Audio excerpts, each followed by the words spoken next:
Bring me my money. Get this money. Where's the Where's the money? How much money we talking? Get me All right. some money. Hi, everyone.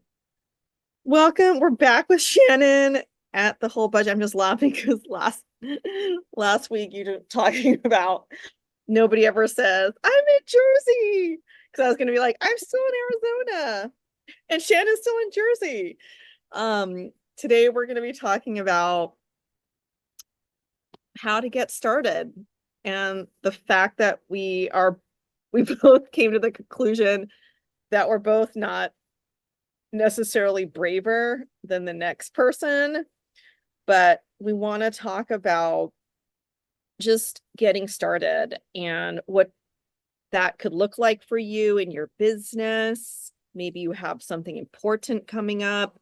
Maybe you have something that you've always wanted to do, like a retreat or a launch or a book or anything else. So Shannon, let's start off with your thoughts on this. You had some really great thoughts. Yeah, I'm still in New Jersey, so that's not the great. That's one thought.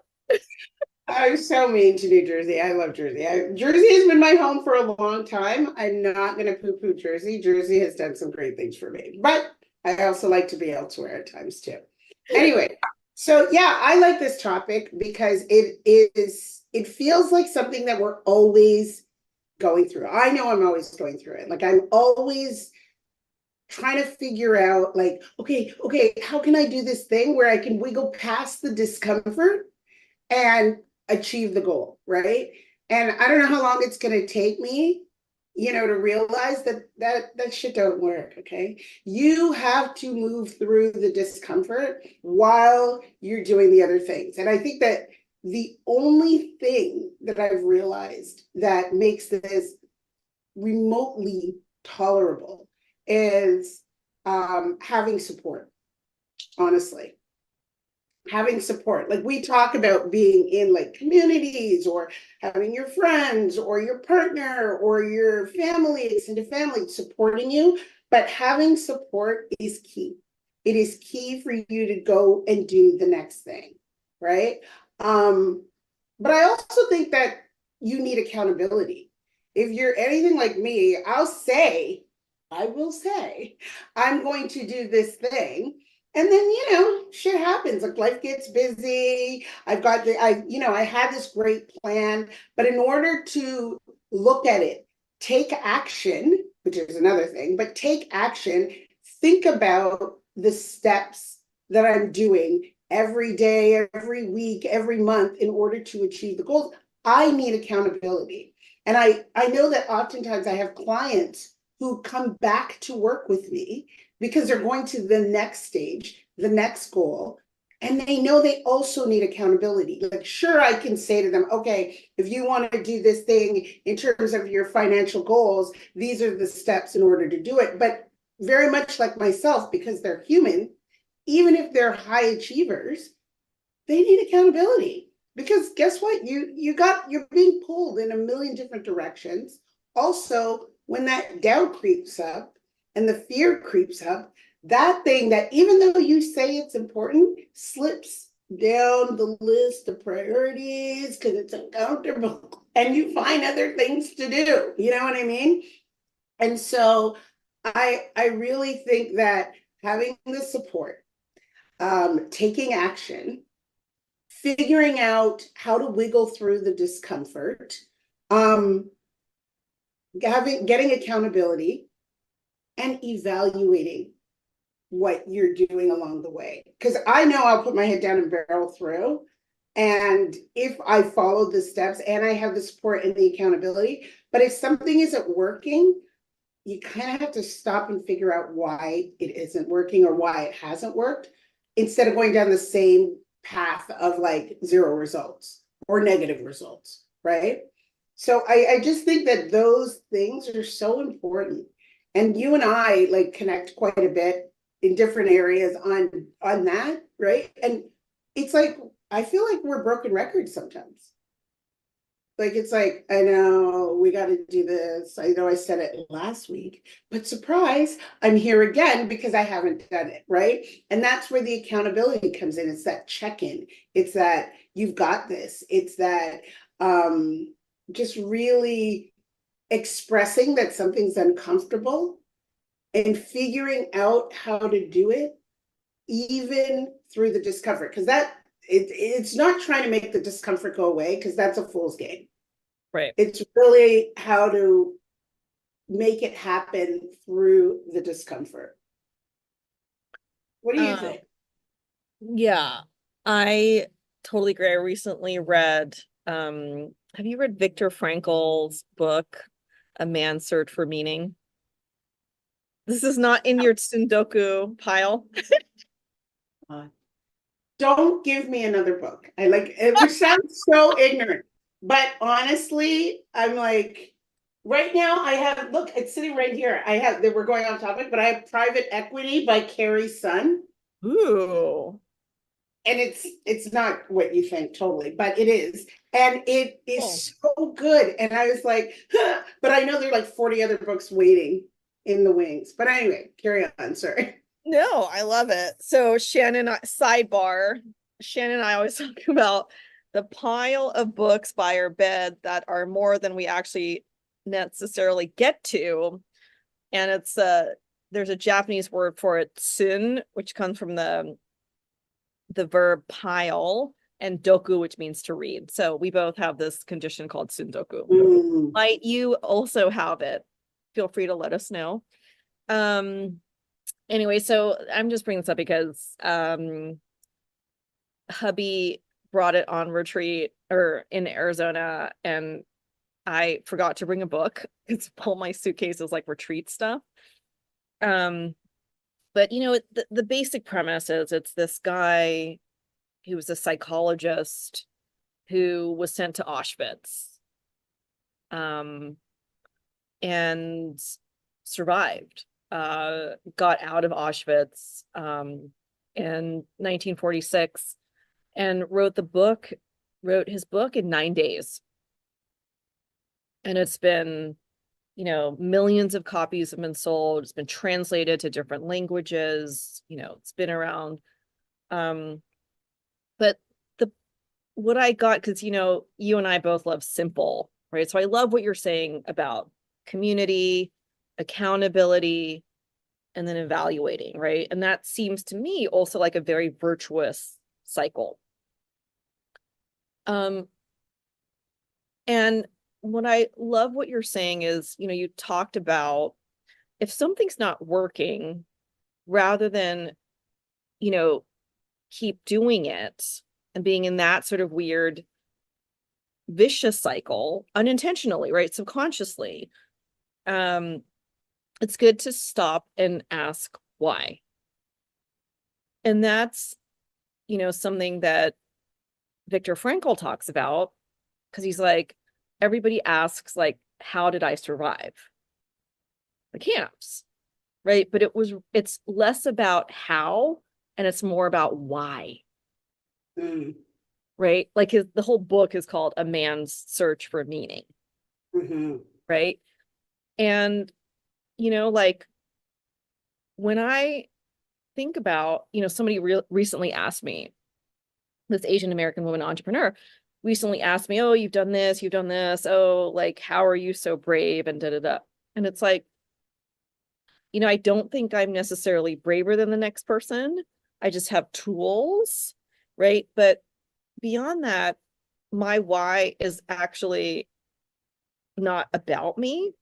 It's about the next generation of women coming behind us or with us, right? We often talk about nobody looks like us, or there's few people who look like us in coaching. Certainly this combination of like talking about mindset stuff, like forget it. Right.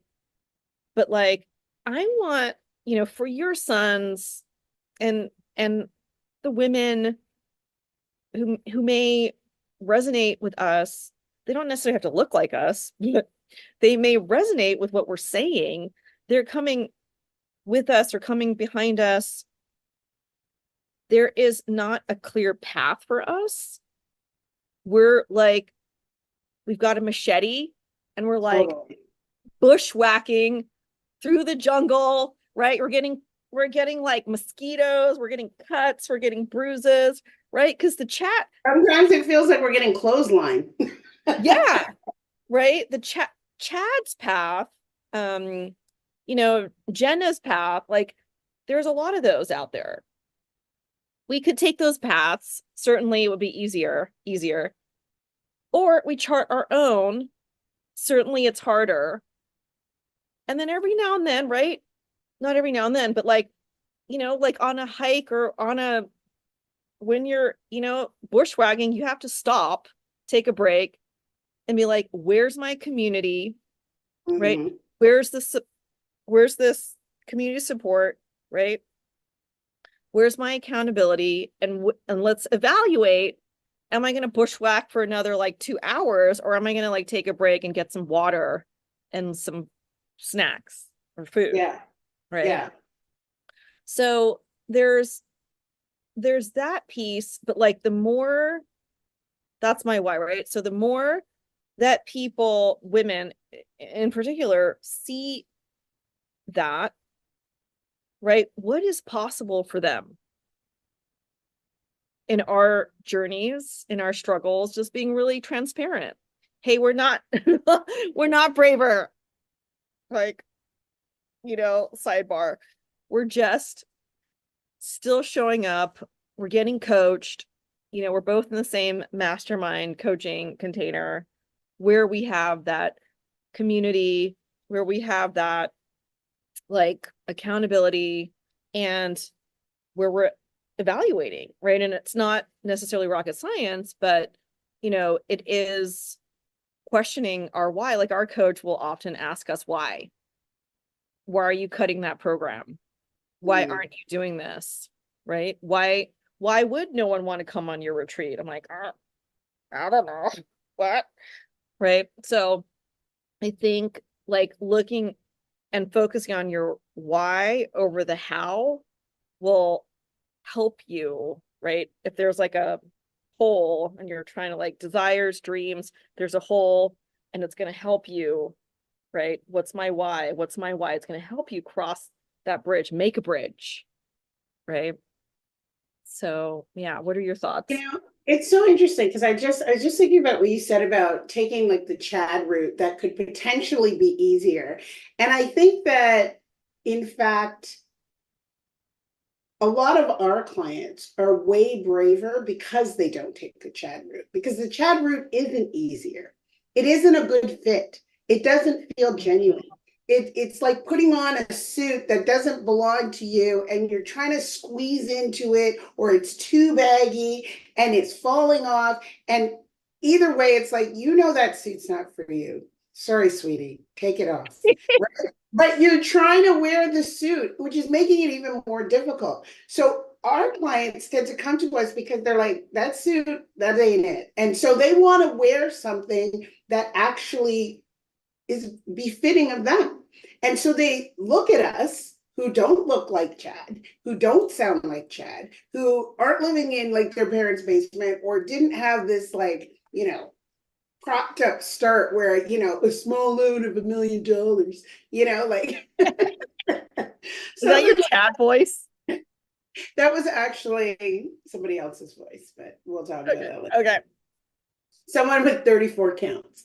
But anyway, so, like, I think that they come to us, and that's even an act of bravery per se, because they are taking a different route. And they're saying, look, this isn't working for me. I got to like figure it out. And it becomes really difficult to do that. So I think about like, I usually work with two sets of clients. I have I want to be debt-free folks. These are the folks that want to get out of debt. And then I have the wealth builders who are like, look, I'm making a little bit of money. I just don't know what to do. I don't want to do the wrong thing, but I'm going to be one of those first gen. I could potentially be a first generation millionaire. Like, what do I do? Right? That's awesome. Both of those folks can't look at Chad's path as the only path for them.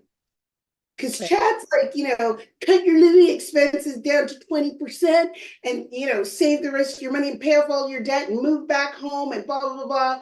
Or, whether it's the wealth builders where it's like, hey, Chad may not realize that you have to support your parents, or you have student loans because they weren't able to pay for you for school, or whatever the case may be.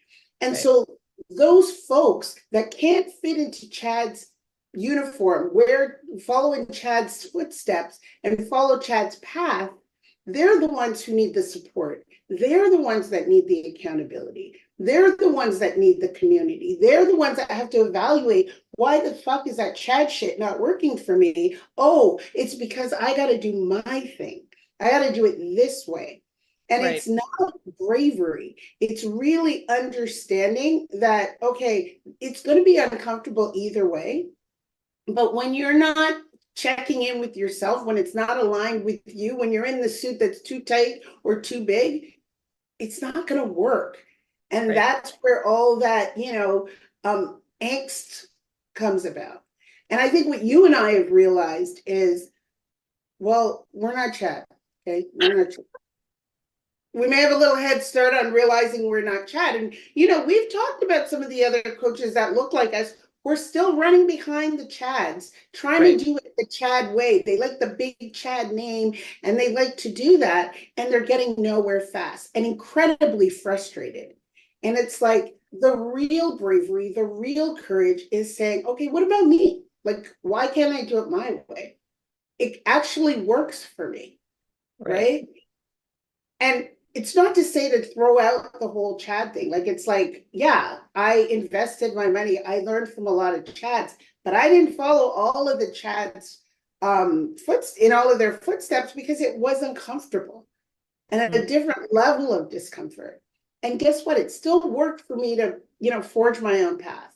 And I think what you and I've seen, the folks that look like us who've abandoned the Chad route have been so successful, so successful and so content, right? Because they're not acting out of like their own authenticity. They're actually being themselves, doing it the Right. way that works for them.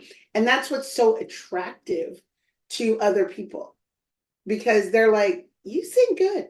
You know what I mean? Like you see your clients that come to you, Kyla, and they're like, what are you doing over there? Because they can feel your energy, that you're content. You're not in this struggle to be Chad, follow Chad, do Chad.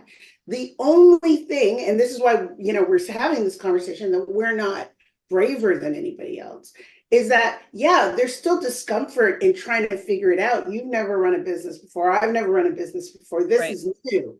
But, and I mean new, and it's like been multiple years, but still. It's new until it's what, 10 years, I think. You're still a new business. But because, you're still content, and the struggle is really just uncovering, okay, what do I do now? How do I do this? How do I grow in this way? How can I help more people? How can I serve more people? How can I help people understand that they don't have to have this struggle, but in actuality, this is the peace. You know what I mean? This is the contentment. And that's why I think when people come to you, they're always like, why are you so calm? Why do you seem so happy? Like, that's really what they're asking you. Like, why aren't you suffering as well? Yeah. I mean, yeah, it's so good. I mean, I also think that there's so much pressure on social and in the world to look a certain way, especially for women, have a certain body type and, have the perfect, like, I'm on this Facebook group. This is slightly tangential. Maybe it'll come back. I'm on this Facebook group called Girls Love Travel. And there's like tons of women on there, right? Like I think there's like millions of women on there. Wow. And it's great, right? Because women are traveling. Yeah. But it's so fascinating to me that this younger generation, right? They're like with the like flowy dress, you know, like in like Iceland, you know, and like ice and like, right? So I mean, listen, if that flowy dress thing is your bag, great. Like, I'm not saying don't do it, but like, right, there's a lot of other ways to travel. There's a lot of other ways to like chart your path, not the shadow. I mean, I love what you said about it's not that the path is easier.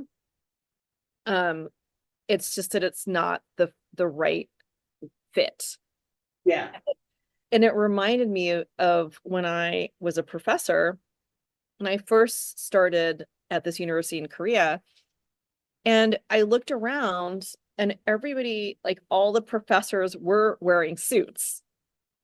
And the few women that there were wearing high heels.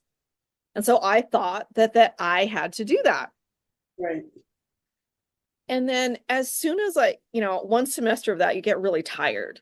I mean, literally, and you know, your feet are tired, like, because there's stairs and like, you know, run in your heels if you're late. And, but I ditched that and I started wearing like the croc wedges. I started wearing more of like my own, like not suits, jackets, and more, you know, sort of like a nice shirt and like a cardigan or something like that. And that is when I started winning Teacher of the Year awards. And I don't know if there's any other acknowledgement of being yourself in the workplace than that. Because I was trying to be the Chad, well, Korean uncle version of Chad. Right. You know, I was trying to be the Korean Chad and like, oh, let me be really serious and whoa. And like, I was really stressed and my students were really stressed. Right? You're like, you talk about our clients, like if they are feeling stressed because they have to fit, they feel that they have to fit into some mold. If they're on a call with you or they're chatting with you, they're going to be really stressed. You're really stressed. And then how are we actually learning? And in our case now, doing personal growth work. We're not doing it, i.e. no results, right? So the piece that you talk about, you know, that energy of like, whoa, why are you so relaxed? Or why are you so happy? Or why aren't you suffering? Or da da da da da da, right? It's like, well, who benefits from that? No one. That's not good for our physical health, right? And then that's not good for our clients, right? And if we're running around, and we're so stressed all the time, and that's also not aligned with what we're coaching our clients around. 100%. Right? I'm not encouraging a stressful life. In fact, I'm trying to assist my clients in having the complete opposite. And they come to me because money is stressful for them, right? In some capacity. They either have it, it's stressful. They don't have enough of it, it's stressful. They're not sure if they'll have enough of it, that's stressful. You know, whatever the case may be, they're overwhelmed by the opportunities or the options and what they should do next, if it's right or wrong or what have you, it's stressful. So why am I bringing to them another stressful environment to, you know, try to unpack what their thoughts are about money, which is only going to create more feelings of anxiety or stress or, you know, agita. And then what's the result going to be? Right? It's going to be the opposite of what they're looking for. Right. And you couldn't find a less stressed person than me. And that's because of the money. I'll tell you that. I'll tell you that much. I'm not saying it gets rid of all your stress, but if you have a table of all the shit you got going on as an adult and you take money off the table, yeah, let me tell you something.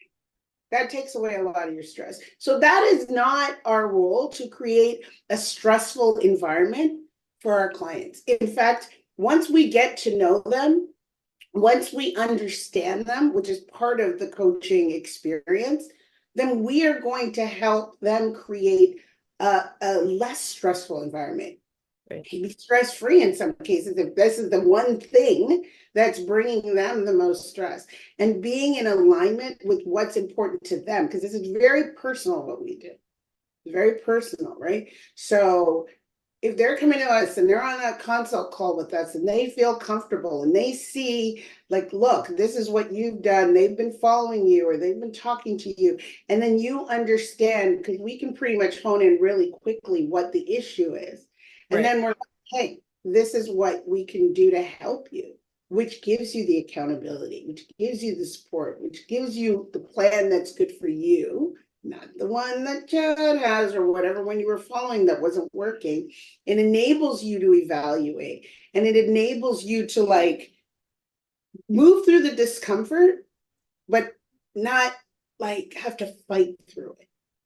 Right. And I think that's the ultimately what happens when we, meet a client, gel with the client, work with the client, and that's why our clients keep coming back. Yeah, I love that. So what would be your one, so like someone's like, oh, I want to do the thing, and like, I'm scared. Totally, no judgment. I'm in doubt. What would you say to them?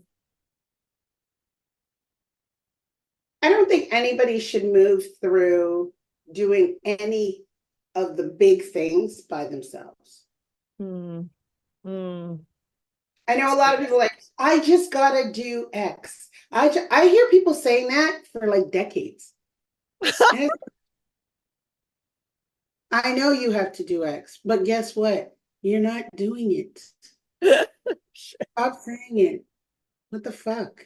Like, so I think you need to, no, and it's not like I'm pointing at anyone particular. If you hear me say, I just got to do something, that's an alarm bell for me. Stop fucking around, Shannon. Figure out who can help you do that thing. Because if I'm saying I just gotta, why are you doing it? So you need to get on the other side of that by having someone hold up a mirror, ask the tough questions, gently guide you towards your goal, right? But saying that for more than like a day, come on now, you're fooling yourself. So the number one thing I would say is get somebody who can do those things, create the support, create the accountability, help you evaluate, hold your hand through the discomfort, and be able to chart the course for you, with you, for you, though, not, a generalized path. You need somebody. You do. That's the number one thing. That's so good. Yeah. For me, yeah, I love that. And I would add just retreat, just go.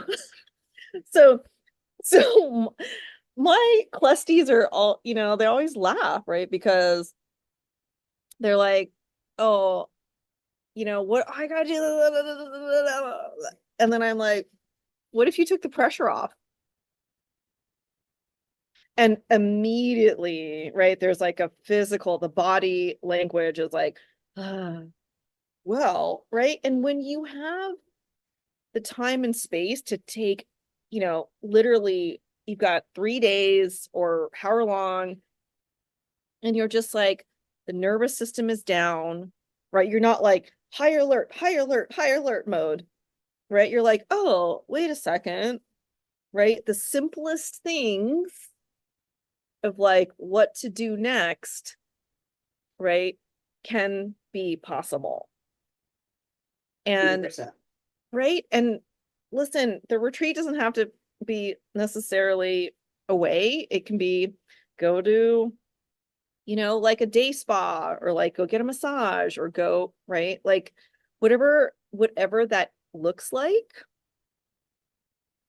I think the brain, it's really weird, right? Like the brain and the Chad startup hustle Red Bull drinking culture is like hustle harder when you're like, I can't think of what to do next, or whatever. Yes. Ugh. Right. And hustling harder is what you're talking about, of the folks that are telling you, I have to do that thing and they haven't done it yet. Hustling harder is not getting them to that thing. Right. Hustling harder is actually, so they think hustling hard is getting lit. Hustling hard is actually having them, go to burnout. 100%. Right. So you're sort of back to like, this is why we haven't done the thing. Yeah, because you're hustling harder in somebody else's path, a path Right. that isn't designed for you. So Right. it's like you're just totally going uphill all the time. Or your Eventually, body. right. And eventually you're going to slide right back down. And then that's when they just stop and they shut down. And so you're so right. That hustling harder, I hear that and I'm like, no thanks. Always no thanks to that. Agreed. Always no thanks to that. That's And losing. that's for me. Yeah, totally. Always no thanks for that. So when people are like, there's some financial coaches that are like, get on a budget and, restrict. I am out the minute I hear that. I didn't do it. It doesn't work for me. I need to have some, softness, some enjoyment in my life. And yeah, I don't care how much debt you're in. You do too. And that's why I like call in those folks who want to take care. Yeah, you don't want to be in a financial shithole, but at the same time, you don't have to act as though you're going to be in that shithole forever and live in that life forever. You can still be treated with some, with some kid gloves. And I just, that hustle harder stuff that's for the birds. I'm not about it. No way. I love that. Well, shall we wrap it up? Wrap it up, my girl. We're gonna wrap it up. Yes, let's do that. Any like one word? I know we like to do our one word wrap up or anything, takeaways or messages that we want to share with our folks out there wanting to take the leap. Any one word that you want to share? I don't have one word. Or it could be more than one. Okay, support. You want one word? Support. I think mine is going to be retreat. Yes. Oh, and that's like double entendre, like retreat, because it could be go on a retreat, which I will promote till my dying day. But or retreat from that Chad shit. Right? And go inward, right? Yes. Right? So good. Okay. Shannon and I could talk forever, as you know. Join us here. We'll be next week will be Tuesday, back on our Tuesday, 9 a.m.